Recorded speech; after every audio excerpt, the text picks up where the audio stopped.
Now more of the Midcoast Morning Buzz with Richard and Jim.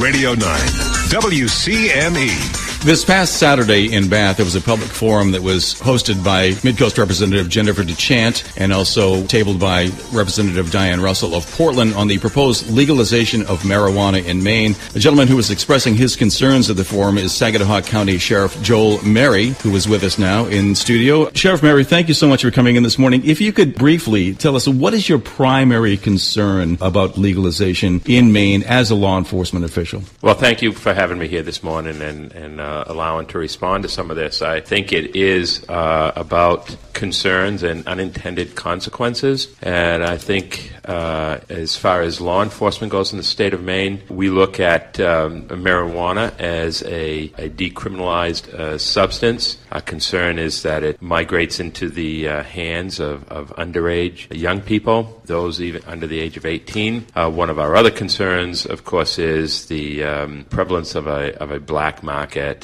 where entities are selling the drug in large quantities and there's no regulation over it. What do you say to those who are saying that this is less harmful, marijuana is less harmful than an already legal drug, as it were, and one that the state is profiting by taxes and retailers and sales of alcohol?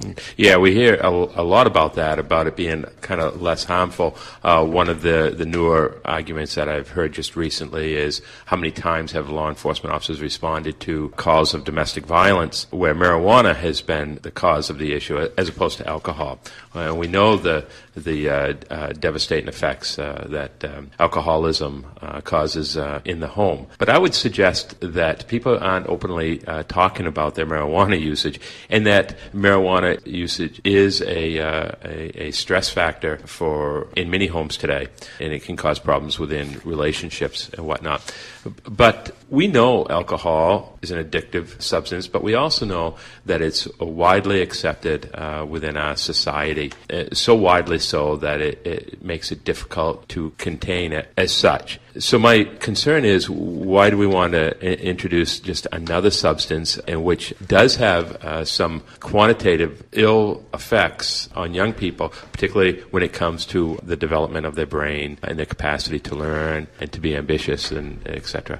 Sheriff, you talk about the wide acceptance of alcohol in this culture. Many, particularly the young, would make the same argument about marijuana. We heard from Diane Russell the other day, the proponent of the bill, that the survey indicating that 85% of young people in high schools, whatever, report that they have easy access to marijuana. So couldn't you make virtually the same argument? Well, that's true, but I do want to clarify one thing about that. Although 85% say that they would have access to it, 85% aren't using it. No, okay. We're not saying that. We're not saying that. And we know in the past that we've seen very similar statistics around tobacco. But we as a society said, okay, we want to try to limit the access to tobacco for young people. And we've done a decent job at that. I think we can all agree that tobacco isn't good for our young people. But where is the concern about getting stoned before we head off to school for a day? Or getting stoned before we head off to work for a day? Or coming home and before you engage with your family, you light up and get stoned? So, in terms of a cultural shift here, I think there's a lot of questions that need to be asked and a lot of soul searching that needs to be done. But I'm not going to talk on the moral implications, if you will, because I do think individuals have choice and a right to make decisions. So, Sheriff, you also mentioned a little while ago the black market. Diane Russell makes, and some others, for years been making the argument that some, including some economists who are concerned with supply and demand issues, find pretty compelling. She says the war on drugs, so to speak, has clearly failed. The drug market is effectively controlled by drug dealers. Legalization would allow us to, in large part, get control of of the market and insert some regulation that we can't realistically do now. That's a powerful argument, is it not? Well, I guess in terms of that argument, there are some parts we can agree on and some parts that we might disagree on. I will agree that the unregulated market, underground market, black market, is a bad thing. The fact, though, that we're just going to tax this substance both at the wholesale and at the retail level, I do have a little concern about that. I think because the propensity of marijuana and its ability to be grown indoors, outdoors, whatever, and the fact that many people have experience at growing it, I think they're going to balk at the notion that they could go legally purchase it but have to pay tax on it. And in our debate the other night, the representative, and I do agree with her on many things, and again, like I said, some I don't, but she said one of the things that we learned from other substances is to keep it out of the hands of the young people, we have to elevate the amount of tax that we're charging. And I would agree with that. We've seen that happen with tobacco and to a lesser extent with alcohol. However, I believe in this particular case, if we elevate the tax to a point to make it a disincentive for people to purchase it, they're going to grow it. She says that, we asked her specifically about that yesterday. She says that even at the highest talked about tax levels, it will still be cheaper than current black market prices. That's her response to that. Well, that, it's hard for me to say because I'm not making any purchases on the street. So I guess I don't. The economies of scale aren't present in my mind. But again, when we compare it to like alcohol, people don't have. They have the ability to possibly make a moonshine or a homebrew. But that's not making your favorite vodka or your favorite... you're not mixing drinks. You're not mixing drinks. Yeah. It's not going to be like your Budweiser or your Coors Light or whatever the case may be. It's going to be entirely different. In this climate up here, we don't have much of a chance to grow tobacco or anything like that. So to get access of those substances, it's a little more difficult. And people resign themselves to the fact, well, we're just going to have to buy it at the retail level. Well, let's stay on the law enforcement aspect of it, regardless of the fact that if this happens and we create another government agency to distribute and possibly grow and sell marijuana, from a law enforcement standpoint, does this then relieve law enforcement of a burden of tracking down people who are possessing it, or does it now increase your responsibility to find people who are possibly driving under the influence or distributing this to underage people? What does this do for law enforcement? It's a great question because the pro-marijuana lobby has said for a long time that we could do away with a lot of cost to public safety if we're not chasing after nonviolent drug offenders. It would have less of a burden on our criminal justice system. But we do know that there are still going to be violations to chase. And that gets into another thing that I'll talk about maybe here in a few minutes, the quote-unquote war on drugs. But there is a concern right now in law enforcement about impaired driving, and particularly impaired driving as it relates to substances other than alcohol. Alcohol is easy. It's the odor, the effects that we're trained at, and we have a couple of tests that will tell us almost immediately if the person is operating under the influence. It's not like that with marijuana, and it is a concern. And so we need to look as public safety officials at increasing our ability to enforce laws on driving while impaired. DREs,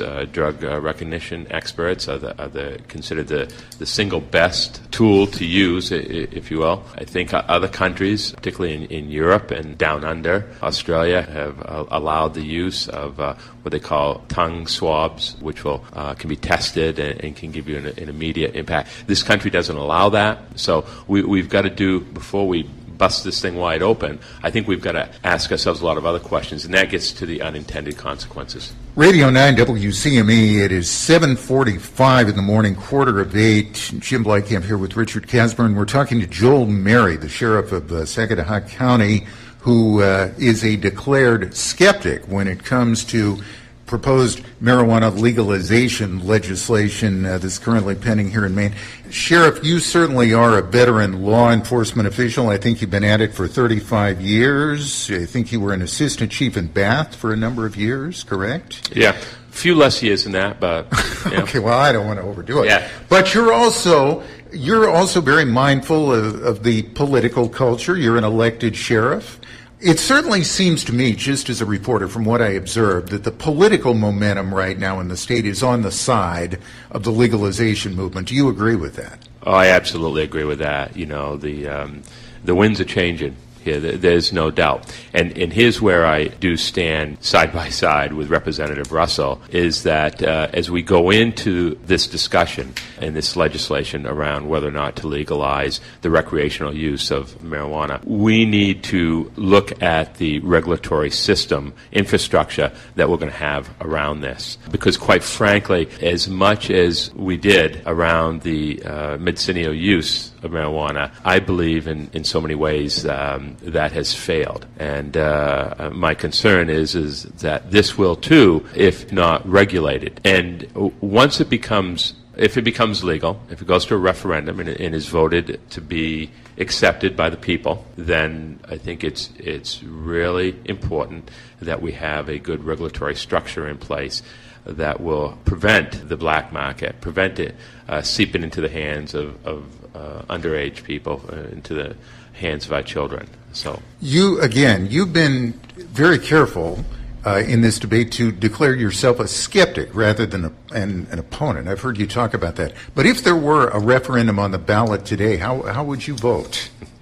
Have to ask you that, Sheriff. Well, behind the curtain, we all retain that right, if you will. As it is right now, I could not support a bill or a law that would allow full-scale use and distribution of marijuana. So I'm not saying that I'm closed-minded to this, but there's going to have to be a lot more work done before I can. What's the consensus of the other sheriffs throughout the counties in Maine? I haven't spoken with all the sheriffs, but I do know that we took a somewhat kind of a quiet, kind of wait-and-see approach to medicinal marijuana, and now we have our regrets about that, again, because I don't think we got in front of it in terms of forcing strong regulatory system.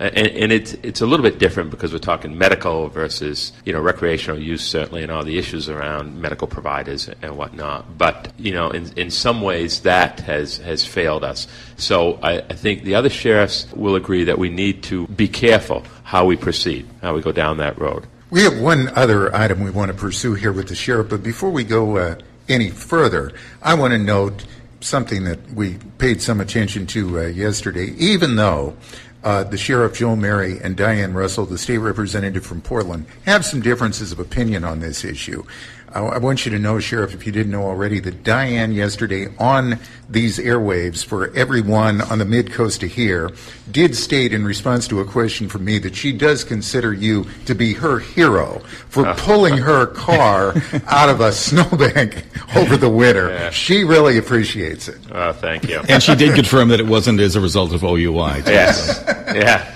No, it was Mother Nature was totally behind that one. So, yeah. Well, she does appreciate it. Yeah. Let's talk about you are taking a trip up to Augusta to the State House later today, this afternoon, to give some testimony before a legislative committee, and it has nothing to do with marijuana, or at least not directly to do with marijuana. Tell us about what you're doing up there.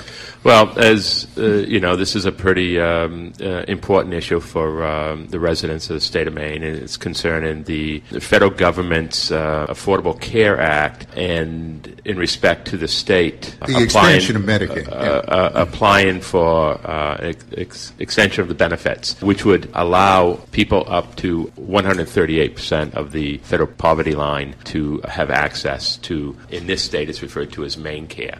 And I am a proponent of asking for that in terms of a public safety official and in terms of a sheriff who is involved with county correctional systems. Our guest has been Sagadahoc County Sheriff Joel Murray, expressing his concern on the proposed legislation legalizing marijuana in Maine. Sheriff, thank you so much for coming in, and your insight is very commendable, and we're glad you came in today, and our door is open for you anytime. Anytime. Well, thank you for having me. Radio 9 WCME.